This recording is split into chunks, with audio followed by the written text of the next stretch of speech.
Hello, ahoy and avast! Welcome back to another Magic the Gathering Commander deck profile video. Today, we are going to be taking a look at my Admiral Beckett Brass Pirate Commander deck. So, as with all of my deck profiles, this will follow a similar format. I will go over every card in the deck in excruciating detail. It might take a while. And then I will give you a few little gameplay hints, sort of combos and things to look out for as you are playing a deck exactly like this or similar to this one. You know, if you're just using this for inspiration, if you want to pirate a few ideas from me, by all means, go ahead. But without anything further, I think we're just gonna move this out of the way and we are going to get started. So, first up we have the Commander, the Admiral herself, Admiral Beckett Brass.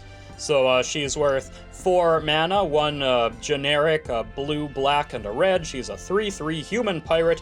Other pirates you control get +1/+1, and at the beginning of your end step, you gain control of target non-land permanent controlled by a player who was dealt combat damage by 3 or more pirates this turn. So, if you've got a bunch of little aggressive pirates in play, you can use her ability to steal stuff from your opponents. Occasionally that does actually matter. Occasionally that's something that you want to do, but mostly she's just sort of here for extra value so that you always have some sort of mildly good card that you want to play. You have access to her from your command zone. That's just sort of how I build my commander decks. Often they aren't based entirely around the commander, but fittingly in this case, she is kind of a figurehead of the deck who does have a useful ability. Something that you might want to keep in mind, of course, is that her ability only triggers during your end step, so if you can get a few pirates to do combat damage while she's not in play, and then you can play her during your main phase too, then her ability will still trigger, and you can maybe, sort of sneak up on your opponent that way and steal something of theirs, which is kind of cool. But of course, then your pirates don't get that sweet +1/+1, right? So maybe it's still worth having her in play to begin with. But still, in a nutshell, that is Admiral Beckett Brass, the commander of the deck. Next up, let's start taking a look at some of these pirates, and there are many.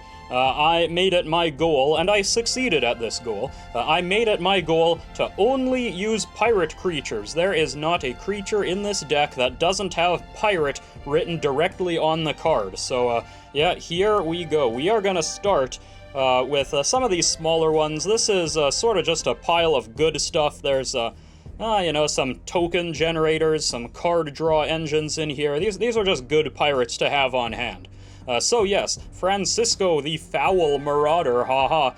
2 mana, 0/1 flying, can't block, but whenever 1 or more pirates you control deals damage to a player, Francisco explores. So Francisco is kind of just a great way to keep those keep map tokens, keep those explorations going. And you can sort of dig through the top card of your deck that way and put 1/1 counters on him. So he's just nice to have on hand, and eventually he gets really big if you explore properly and use those 1/1 counters. Next up, we have Fathom Fleet Captain, another 2-drop, 2/1 with Menace. But whenever it attacks, if you control another non-token pirate, you can pay 2 and create a 2/2 pirate token with Menace. Now, believe it or not, pirate tokens are, they're kind of at a premium. They're not easy to find. There's not a lot of cards that make them. And, well, this is one of them. And it's always nice to have more pirates on your crew, right? So I think Fathom Fleet Captain deserves a spot in the deck. We also have Malcolm, the Keen-Eyed Navigator, 3 mana 2/2 with flying. Whenever 1 or more pirates you control deal damage to your opponents, maybe you're seeing a bit of a theme already with some of these cards, you create a treasure token for each opponent dealt damage. So Malcolm just spits out a bunch of treasure tokens. Nothing wrong with that, and of course he has flying, so you might just be able to do combat damage with him rather easily. Though worth noting, this doesn't have to be combat damage, it's any kind of damage. Ruin Raider, this is another favorite of mine, 3 mana, 3/2, but with Raid. At the beginning of your end step, if you attacked with a creature this turn, reveal the top card of your library, put it into your hand, you lose a life equal to its converted mana cost. So it's sort of a Pirate Dark Confidant, but you need to attack. Luckily, this deck is kind of aggressive, and attacking is largely what you want to be doing, so Ruin Raider is often going to be just netting you a bunch of extra cards. Though you do have to pay for them, unfortunately.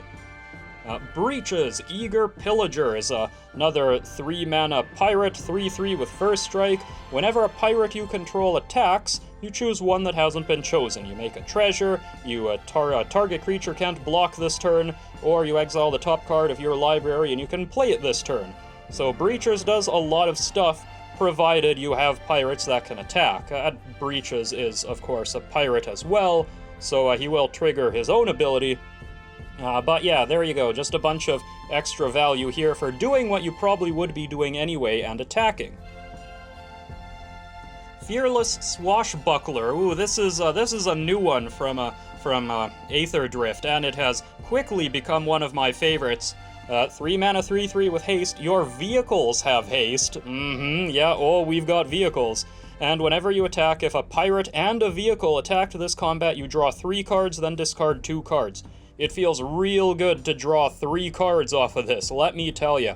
And discarding, well, there's actually ways in this deck that discarding is beneficial to you. So this Fish Pirate is all around just a real great card, and it's worth having in play if you can get it there. And here we have Breaches again, this time as a Brazen Plunderer, a 4 mana 3/3 with Menace. But whenever one or more pirates you control deal damage to your opponents, you exile the top card of each of those opponents' libraries, and you can play them this turn and spend mana, not money. Spend mana as though it were mana of any color to cast those spells. So Breaches here, just another one of these cards that encourages you to deal damage, and you get extra value off of it. You can take your opponent's stuff, it is all good fun. Ramirez de Pietro, the Pillager, 4 mana, 4/3, but when it enters the battlefield, you lose 2 life and make 2 treasure tokens, so it's kinda like he's only worth 2 mana, right? And whenever one or more pirates deal combat damage to a player, you exile the top card of that player's library, and you can cast it for as long as it remains exiled. So this is another card that makes treasure tokens. Being a pirate deck, you might imagine that there's a number of cards that make treasure tokens, and you would imagine correctly. I use treasure tokens quite a bit. And once again, it lets you steal stuff from people that you attacked. A good all-around pirate. And finally, at least in this little pile of pirates, we have Captain Howler, the Sea Scourge. 4 mana, 5/4 with 5/4 rather, with Ward 2 and pay 2 life. Yeah, this one actually has a bit of defense to it, defensive capabilities. Whenever you discard one or more cards, oh, there we go, discarding stuff, target creature gets +2/+0 till end of turn for each card discarded this way. So yeah, it can make something real big, and whenever that creature deals combat damage to a player this turn, you draw a card. So it also lets you draw a bit. This is a card I haven't had a whole lot of time to, really play around with that much, but it seems real good, and there is a number of ways to discard cards in this deck, so I think it is generally good to have, and it's always nice to just draw extra cards. Well, if you can find multiple ways to discard cards, you can target multiple creatures with this and just draw even more cards off of all those creatures, which is always nice, especially given that you are discarding stuff. So what exactly are you trying to discard? Well, here's a few pirates that really don't mind being in the graveyard. We start with Impulsive Pilferer, a 1-drop goblin, 1/1. When it dies, you make a treasure token, which is nice, but it has Encore. for 4 mana, so you exile this from your graveyard, and for each opponent you create a token copy of this card that attacks that opponent this turn. They gain haste, and you sacrifice them at the end of the next, at the beginning of the next end step. So, Encore it's an interesting ability. It really is. You just flood the field with a bunch of copies of whatever you encored, and since this card gives you treasures when it dies, and all of these Encore tokens will die at the end of your turn, you can get a lot of treasures out of this Impulsive Pilferer. Another Encore Pirate is Coastline Marauders. 3 mana, normally 0/3, but when it attacks, it gets +1/+0 for each land defending player controls. It has Trample, so it can be pretty big at the end of the game, but mostly it just has this Encore for 6 mana, and then all of those tokens are real big at the end of the game, right? So you can do a lot of combat damage this way, and of course it's just extra graveyard value. Just like the Fathom Fleet Swordjack here, 4 mana, 4/3. When it attacks, it deals damage to the player or planeswalker it's attacking equal to the number of artifacts you control. And if you're sitting on a lot of treasure tokens, then that can be a significant amount of damage. And once again, we've got Encore here for 6 mana to spread that damage around.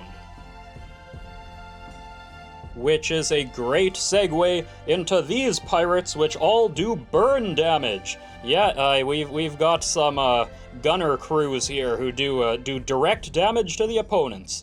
So Lightning Rig Crew is a 3 mana 0/5, tap it to do a damage to each opponent, and whenever you cast a pirate spell, you untap Lightning Rig Crew. Now that doesn't seem like a lot of damage, and it's not, but remember, there are cards that only care about any kind of damage that is done to the opponents, not necessarily combat damage. And this is a great way to do literally any damage to each opponent at once, just generating you a whole lot of value off of those other cards. So that's why we've got Lightning Rig Crew here, and, you know, even just 1 or 2 damage a turn, it does add up. Magmakin Artillerist here, 3 mana 1/4. Whenever you discard 1 or more cards, this creature deals that much damage to each opponent. You can also cycle it, and when you cycle it, it does 1 damage to each opponent. So again, just like the Lightning Rig Crew, this doesn't seem like a ton of damage necessarily, but it does damage to everybody, and will give you a lot of value off of other cards' abilities. Broadside Bombardiers is a 3 mana 2/2 with Menace and Haste, but it has a Boast ability. You sacrifice another creature or artifact, and this deals damage equal to 2+ that sacrificed permanent's mana value to any target. So, yeah, this one can do quite a bit more damage depending on what you sacrifice, and of course you can sacrifice your own cards to do damage, or if you've managed to steal something, maybe with Admiral Beckett Brass's ability, then, you know, you can just make enemies of your opponents by sacrificing their things that you stole to begin with. So yeah, this is just an annoying little card that, it's deceptively powerful, depending, of course, on what you steal. And the Glinthorn Buccaneer is 3 mana 2/4 with haste. Whenever you discard a card, Glinthorn Buccaneer deals 1 damage to each opponent. Once again, 1 damage to each opponent is kind of a big deal. And for 2 mana, you can discard a card to draw a card only if Glinthorn Buccaneer is attacking. So it's kind of like it's similar to the Boast ability in that it has to be attacking.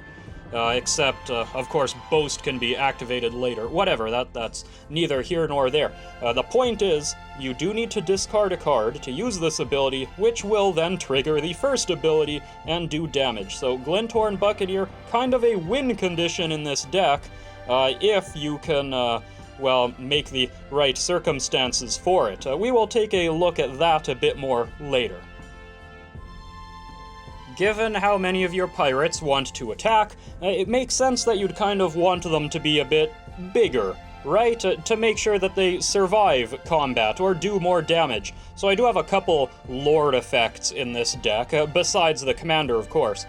So Skeleton Crew here is a 4 mana 3/3, your other Pirates and skeletons get +1/+1. You know, skeletons too, I guess, if that's relevant. But whenever one or more creature cards leave your graveyard, you make a 2/2 skeleton pirate token. And for 6 mana, you can return this from your graveyard to the battlefield tapped, which unfortunately does not trigger the middle ability here. That would be awesome if it did, but it doesn't. But still, there's a surprising amount of graveyard mechanics that pirates get to play around with, so this can actually make a number of skeleton pirate tokens, and again, it makes everything a bit bigger, so there's nothing wrong with that. A lord effect that also spits out more tokens, it's all good. And then we have the Dire Fleet Neckbreaker here, again, 4 mana, 3/2, but your attacking pirates get +2/+0. So, yeah, unfortunately no toughness boost here, but the +2 to power is kind of relevant, given that pirates are typically, you know, kinda small. There's not a lot of power behind many of them, but giving them 2 extra power is a big deal. So, yeah, this card, I will admit, it's kind of been on the chopping block as I take other cards out of the deck, but it has proven to be useful. So for now, it's still sticking around. I do not mind having an extra 2 boost to my power. Okay, let's take a look at another pile of generally useful pirates. I don't really remember why I separated these ones off relative to that first group, but I did. So here we go. We start with the Spyglass Siren, a 1 mana 1/1 with flying, which is good. Great to have evasive small pirates in this deck, right? And when it enters the battlefield, you create a map token, which of course lets you explore. So this 1/1 will often become a 2/2 after you explore. And yeah, that's really all there is to say about it. It's just a generally solid 1-drop that will often be getting some damage in. Similarly, we have the Siren Storm Tamer, another 1 mana 1/1 with flying, but this one has a different ability. For 1 mana, sacrifice this. You counter target spell or ability that targets you or a creature you control. Now, this catches people off guard quite a bit because they don't expect your 1-drops to have counter spell or abilities on them. So it's great to have this card in play, and again, 1 mana is nothing. So you can very quickly get Siren Storm Tamer out there just to protect all of your other stuff and to get a bit of chip damage in while you're at it. Deadeye Tracker is another 1-drop 1/1, but this one, for 2 mana, tap it, exile 2 cards from an opponent's graveyard. Deadeye Tracker explores. So we've got more exploring going on, but this one also has some graveyard hate, which is always good to have.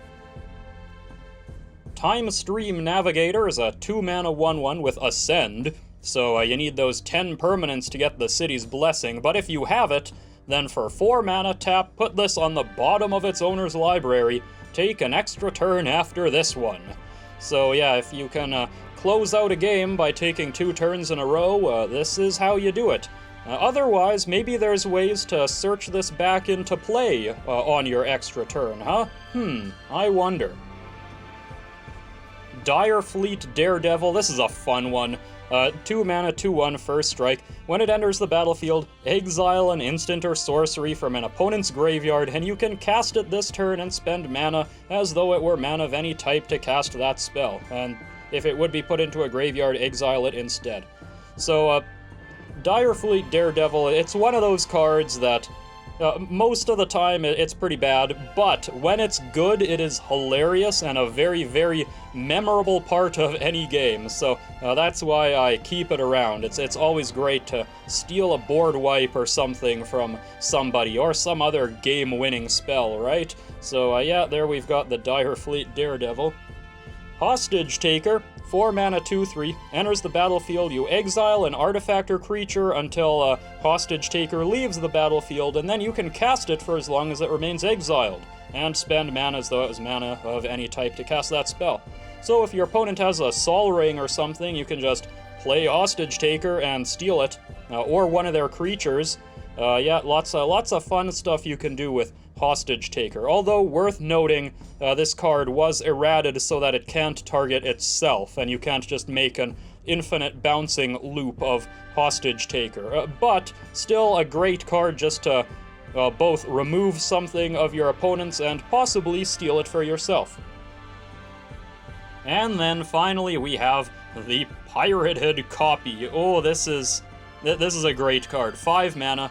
It's a 0/0, but it enters as a copy of any creature on the battlefield except it's a pirate in addition to its other types, and has whenever this creature or another creature with the same name deals combat damage to a player, you draw a card. So if your opponent has something good, you can make a pirated copy of it, and then profit by drawing cards whenever it or your opponent's card does combat damage. So yeah, it's great. 5 mana is quite a bit sometimes, but again, just like the Daredevil, Pirated Copy always leads to hilarious and memorable moments. So that's why we keep it around. There are a couple pirates that also have tutor effects on them, so let's take a look at those now. Forerunner of the Coalition is a 3 mana 2/2. When it enters, you search your library for a pirate card, reveal it, shuffle your library, put it on top. So it's unfortunate it doesn't go directly into your hand, but whatever. And whenever another pirate enters the battlefield under your control, each opponent loses 1 life. It's a shame that's not damage. If that was damage, that would be perfect. But still, a bit of extra life loss here and there is never a bad thing. And being able to tutor something to the top of your library is, again, a good ability to have, especially on something that is itself a pirate and works with all those other cards. And the Deadeye Quartermaster is a 4 mana 2/2, enters the battlefield, search for an equipment or a vehicle, and put it into your hand. So in past versions of this deck, I focused a lot more on equipment, but ever since that Swordfish pirate came out, I really wanted to use vehicles, and in either case, Deadeye Quartermaster was the perfect addition to the deck. So yeah, we're gonna see some vehicles later on that might be worth searching for. And finally, to finish off my collection of pirate creatures, we have these ones with abilities that trigger whenever another pirate enters the battlefield under your control. And, well, you've seen there's a lot of pirates in this deck, right? Every creature. So these abilities go off quite often. Merchant Raiders, 4 mana 2/4. Whenever it or another pirate enters under your control, you tap a creature, a target creature, I guess. And that creature doesn't untap during its controller's untap step as long as you control Merchant Raiders. So yeah, there you go, just a good way to tap down your opponent's big blockers so that you can get in with your other creatures, or just to be a general nuisance. Gemcutter Buccaneer, 4 mana 1/3. Whenever it or another pirate enters the battlefield under your control, you create a tapped treasure token. That is huge, because you're going to be making a lot of treasure tokens throughout the game.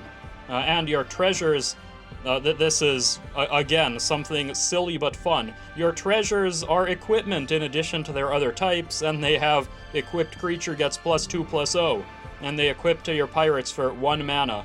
So, yeah, I guess you can just sort of hit people with your treasure tokens instead of using them as mana, but typically you're using them as mana to just get more and more pirates into play to make more and more treasure tokens.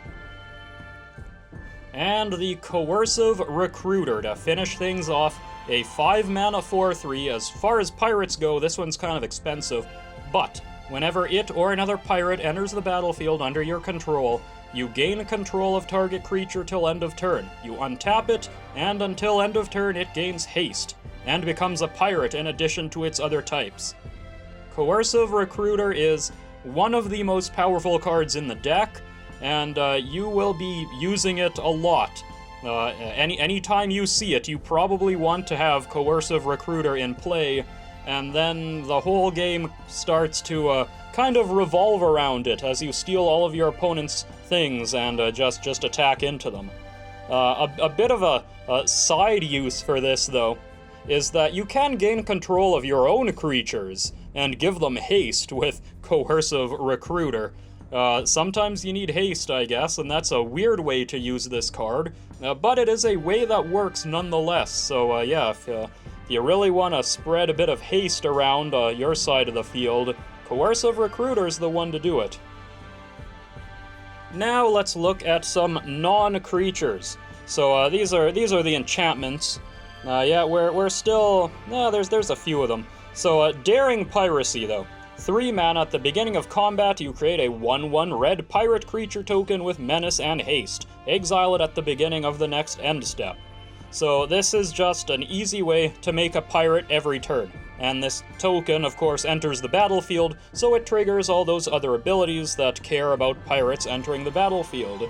The 1/1 pirate, you know, it can live or die, whatever. The important thing is it enters the battlefield in the first place. So yeah, that's why we've got this card.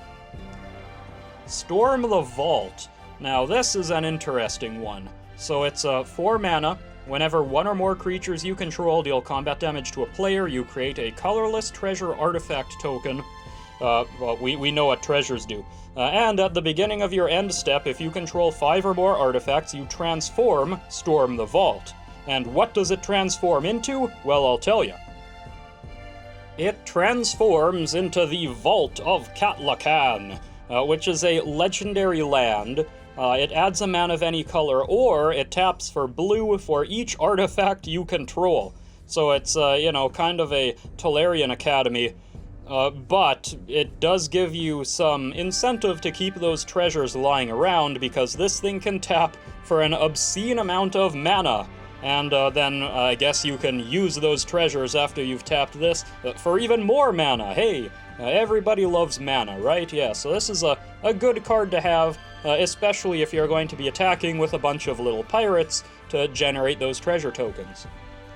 And speaking of treasure tokens, we've got Revel in Riches. 5 mana, whenever a creature an opponent controls dies, you make a treasure token, and at the beginning of your upkeep, if you control 10 or more treasures, you win the game. Yeah, we've got the alternate win con here. And, you know, creatures die all the time, right? So you kind of just make treasure tokens, and 10 is not that high of a number that you'll never get there. Especially when combined with some of the other cards, so Revel in Riches becomes a threat pretty fast. But hey, if you can take an extra turn somehow, you might be able to catch people off guard with this, right? Up next, we've got a handful of card draw spells. So Fanatical Offering, 2 mana instant. As an additional cost, you sacrifice an artifact or creature, you draw 2 cards and make a map token. So, you typically don't want to be sacrificing your own pirates, right? But you can always sacrifice the things that you steal from your opponents. Yeah, that's not so bad. And at the very worst, you can sacrifice a treasure token or something. Drawing 2 cards at instant speed is always good. Similarly, we've got Deadly Dispute, which is exactly the same, except it creates a treasure token instead of creating a map token.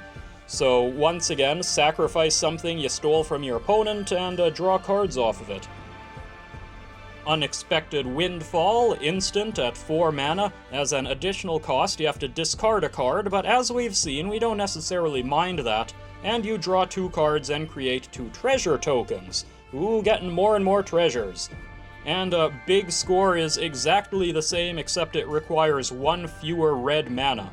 Yeah, but it's the same. You discard a card, draw 2 cards, make 2 treasure tokens. Hey, it's all good. I don't mind having 2 redundant effects like this, especially if they're good. And here we've got just a couple sort of pirate Typal graveyard effects. Starting with March of the Drowned, 1 mana, choose 1, you return target creature from your graveyard to your hand, or 2 target pirates. Now, typically I wouldn't bother with returning creatures from graveyard to hand, but getting 2 back for 1 mana is pretty good, especially considering most pirates are pretty small. So yeah, I think March of the Drowned is still a solid enough card in a deck like this specifically.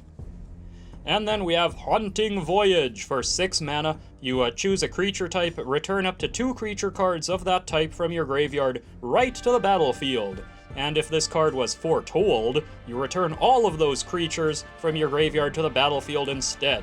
And the foretell cost is 7 mana. Okay, so this is, it's a bit much, but if you can load your graveyard and then foretell this Haunting Voyage and get them all back, yeah, that's pretty good. That is definitely game-changing. And we're just about done with the instants and sorceries. Here is the pile of removal.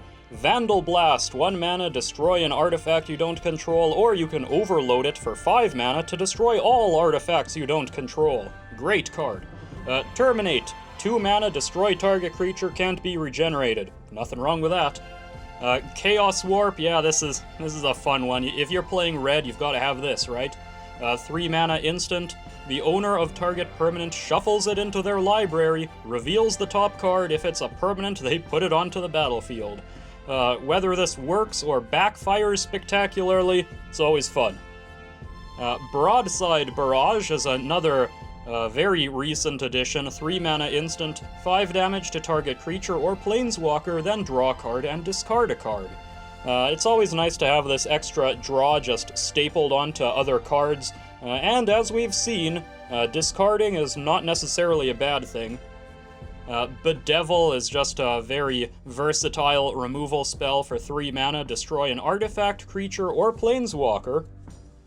Synchronized Eviction, this is kind of a weird one. 5 mana, but it costs 2 less if you control 2 creatures with the same type, so pirate. You put target non-land permanent into its owner's library second from the top. This is weird removal, but still, you can usually play this for 3, so that's not bad. It gets rid of some tricky things. Crush of Tentacles, we're getting into the board wipes here. 6 mana, but the surge cost is only 5. You return all non-land permanents to their owner's hands. And if you paid the surge cost, you also make an 8/8 octopus. Which is great. I do like the 8/8 octopus. Many people would use Cyclonic Rift, but personally I kinda don't like that card, so I've been using Crush of Tentacles in more and more decks, and it's just generally more fun. Then we've got Blood Money here. For 7 mana, destroy all creatures, and for each non-token creature destroyed this way, you create a tapped treasure token. So if you want a quick way to make a lot of treasure tokens, maybe because you can win the game, Blood Money might just get you there. And then we've got a few just counter spells, right? I'm playing blue. This is a blue deck, so gotta have counter spells. Lookout's Dispersal, 3 mana, 1 less if you control a pirate. Counter a spell unless its controller pays 4. It's not a great counter spell, but it's pirate themed, so that's why I use it. Hornswoggle, 3 mana, fun name to say, counter target creature, and you create a treasure token. Okay, not bad, not bad. And Spell Swindle, 5 mana, counter target spell, create X colorless treasure tokens, where X is that spell's converted mana cost. Once again, you're making a lot of treasures, potentially, off of this card. So whether you win the game with your enchantment, or you just cast something big next turn, if you've got the 5 mana to spare to play this card in the first place, it's nice to have. Okay, we've been waiting long enough. Let's take a look at the vehicles. Oh, I have been looking for an excuse to play vehicles for a very, very long time, and this pirate deck has finally given it to me. So, Flywheel Racers, a 2 mana vehicle, 3/2, a crew 1, it has vigilance, but you can tap it to add a mana of any color, activate only if it is a creature. So, if you've got, you know, little creatures lying around that aren't going to do much else, you can turn them, you can crew this vehicle with them and add mana. So it's nice to have an extra mana rock that is a vehicle that you could, in theory, attack with. Just like Cultivator's Caravan here. 3 mana, 5/5, crew 3 is a bit much. but it does just tap for a mana of any color. You don't even need to make it a creature first, so it's nice just to have this as a mana rock. Lifecraft Engine is a very interesting one. 3 mana, 4/4, crew 3. When it enters, you choose a creature type. Spoiler. Pirate. And vehicle creatures you control are the chosen creature type in addition to their other types, and each creature you control of the chosen type other than this vehicle gets +1/+1. So this is a Lord effect for your pirates that also turns your other vehicles into pirates, so they get the other benefits from your other Lord effects. This is a great card. Typically one that you probably want to search for with your Deadeye Quartermaster.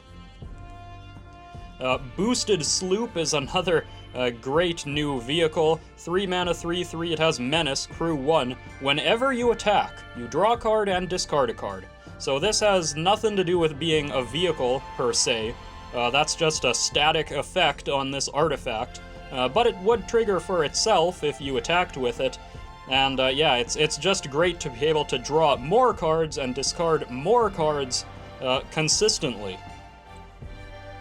And speaking of drawing cards, we've got the Indomitable at 4 mana, 6/6 with Trample. This one's kind of big.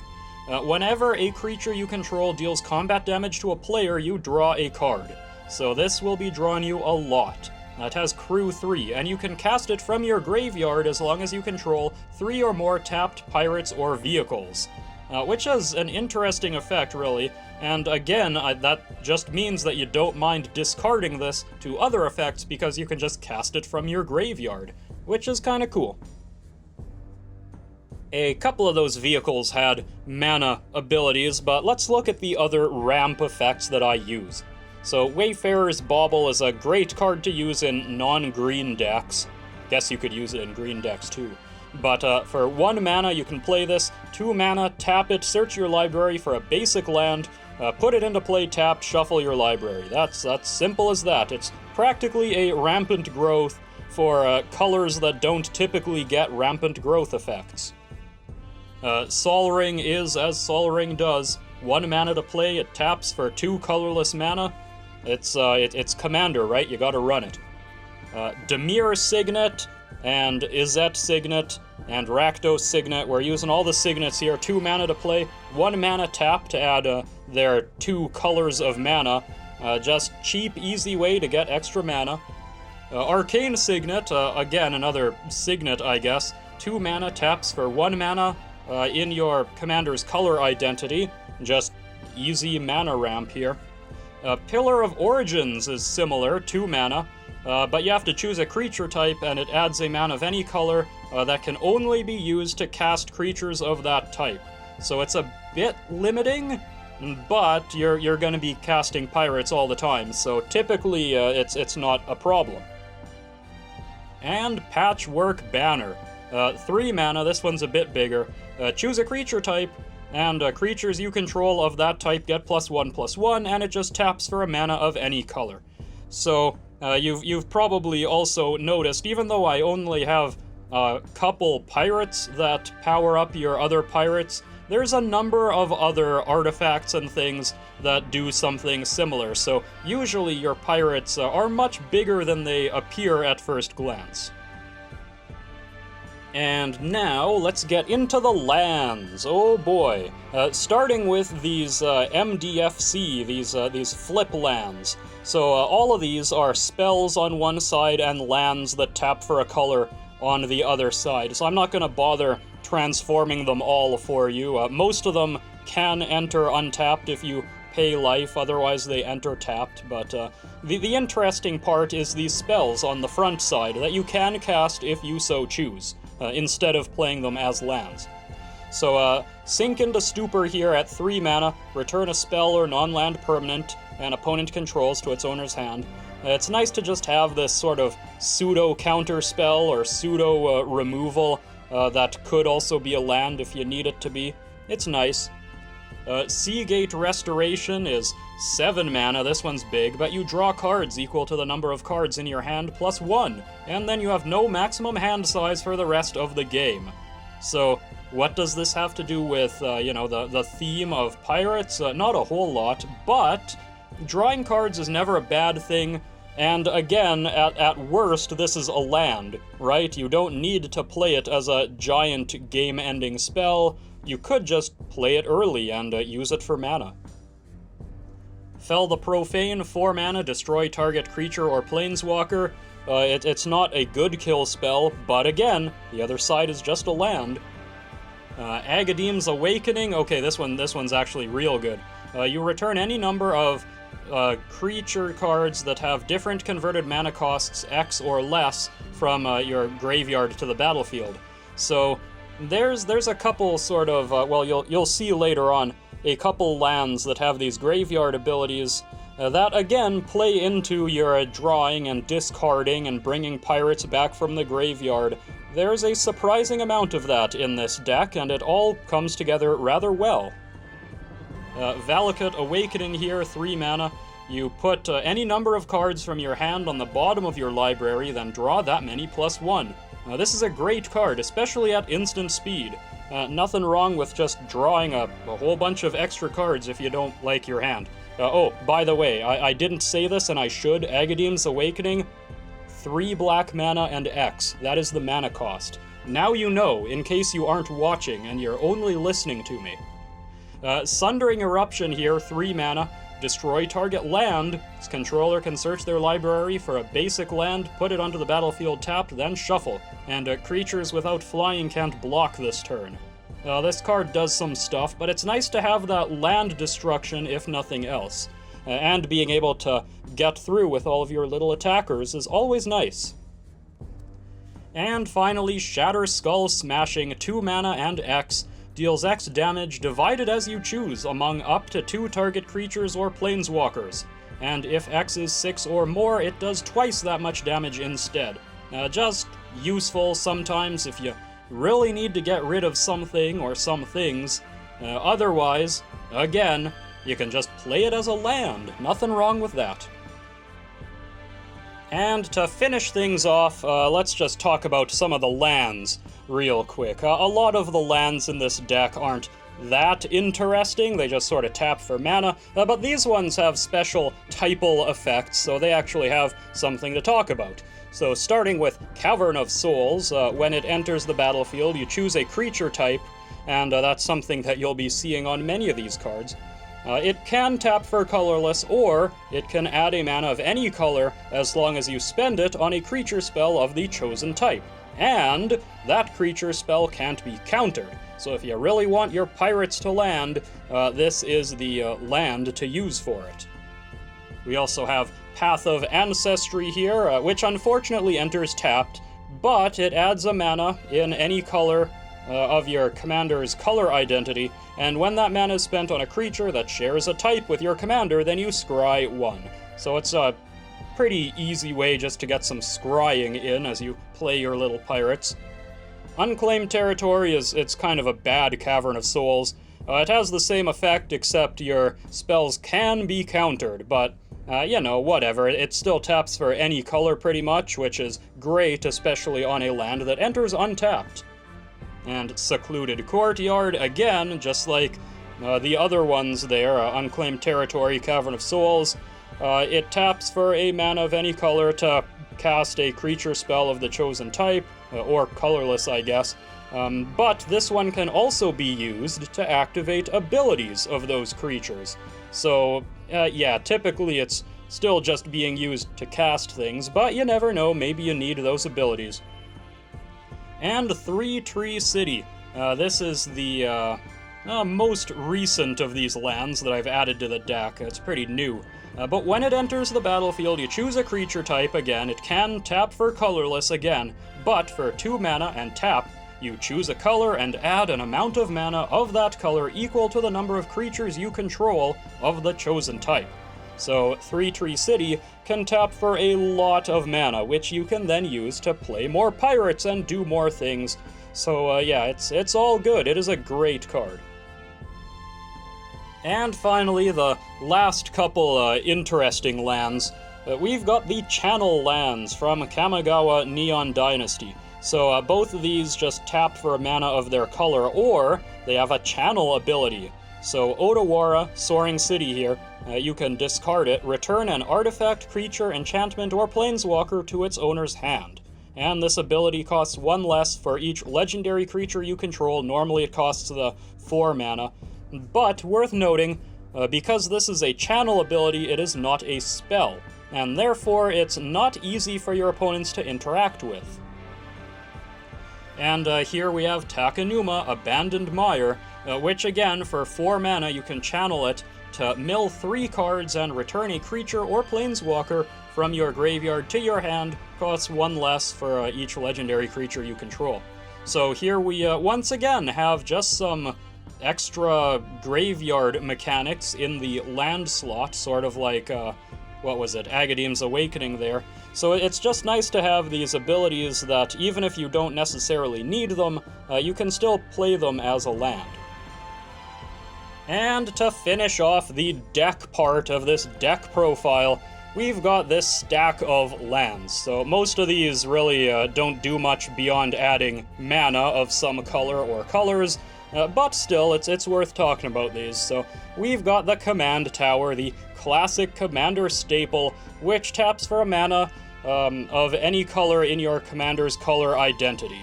So yeah, it's just a good card. It enters untapped, it taps for any color. All stuff that you need.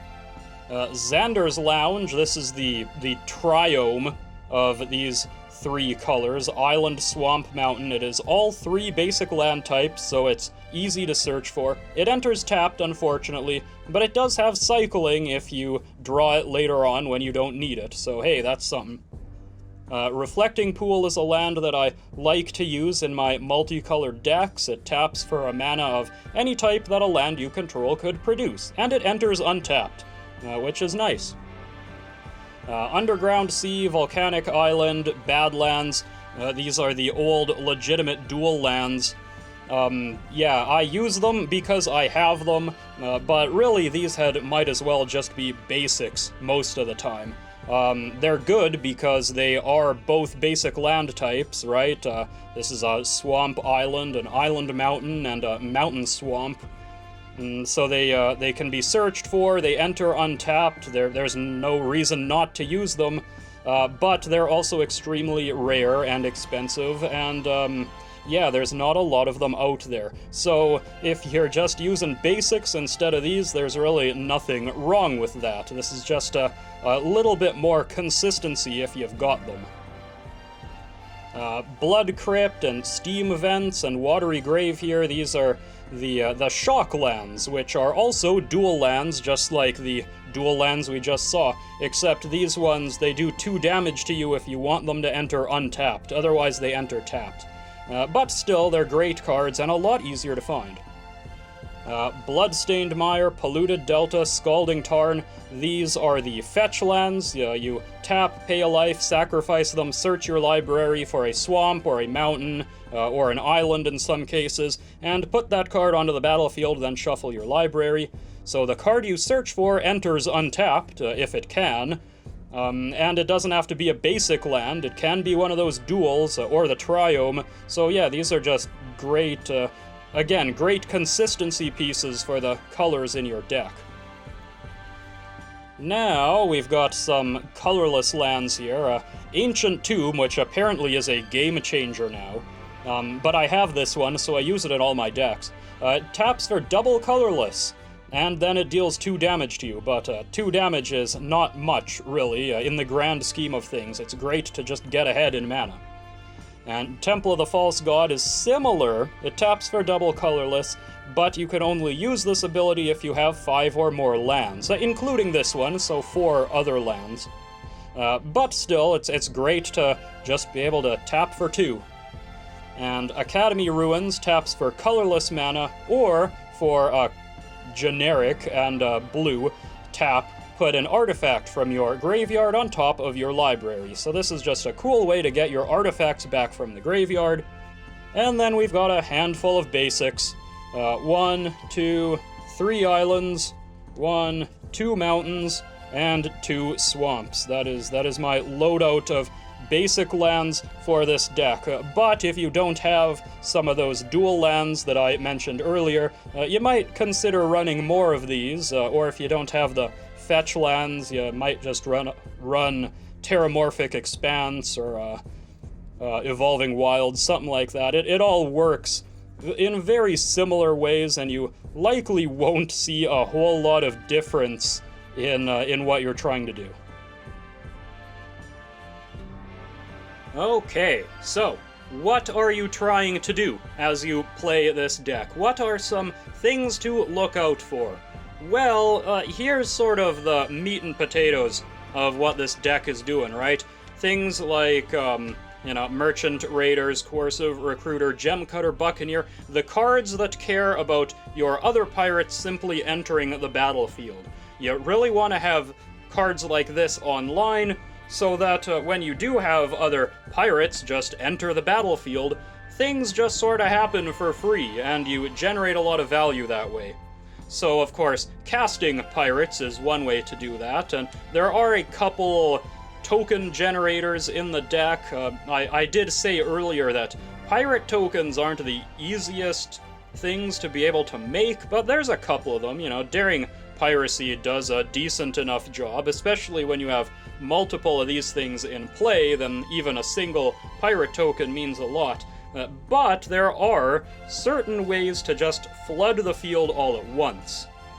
For one thing, you've got all of your Encore Pirates. Oh, that one went flying. All of your Encore Pirates, like Impulsive Pilferer, Coastline Marauders, Fathom Fleet, Swordjack here. If you've got one of them in your graveyard, maybe because you discarded it to another effect, or because it already died, you can bring it back, and it will make copies for all of your opponents. So now instead of having one pirate enter the battlefield, you have 4. And that means Merchant Raiders, or Coercive Recruiter, or Gemstone Buccaneer, they now trigger 4 times, netting you so much value. And especially Coercive Recruiter, because now you've also taken 4 cards away from your opponent to smack them over the head with. But there's more even, because the graveyard effects, oh yes, don't forget those. If you somehow wind up with a lot of these cards in your graveyard, and you cast your Haunting Voyage or your Agadeem's Awakening or whatever, then all of your pirates will enter at the same time, and they will all see each other enter at the same time. So even if you've got 4 or 5 pirates, whatever, all of them enter at once. So you get a lot of triggers of all of these all at once, and that kind of just flips the entire game in your favor at that point, as you stomp over whatever your opponent might happen to have at the time. So yeah, as you can see, these 3 cards here are extremely important, and if you have them, you really want to play them. And in addition to that, we also have our little damage engine pirates. The pirates that do things when your opponents are dealt damage, and not necessarily combat damage. So, as you will recall, Francisco explores, Malcolm makes treasure tokens, and Breaches exiles the top card of your opponent's library, and you can play those cards. So, these are all pretty good even on their own. They do have a bit of evasion, right? We've got Menace, Flying, and Flying, so they can do damage by themselves to trigger their abilities, but what if we had other cards that did damage? Cards like Lightning Rig Crew, which taps to do a damage to each opponent. Which means, assuming you have 3 opponents, right off the bat you're exploring 3 times. Or you're making 3 treasure tokens. Or you're exiling the top card of all of their libraries. And just generating so much value for yourself by doing that. And that's only by tapping it once. You can play more pirates, right? And untap Lightning Rig Crew and tap it again to really just make things get out of hand that way, which is great. Lightning Rig Crew is a good card in combination with these 3, but what if I told you there was in fact a way to close out a game like this, and that is with Glinthorn Buccaneer. You see, Glinthorn Buccaneer also does a damage to each opponent whenever you discard a card, which means, as long as you have Malcolm in play, you will generate all of those treasure tokens.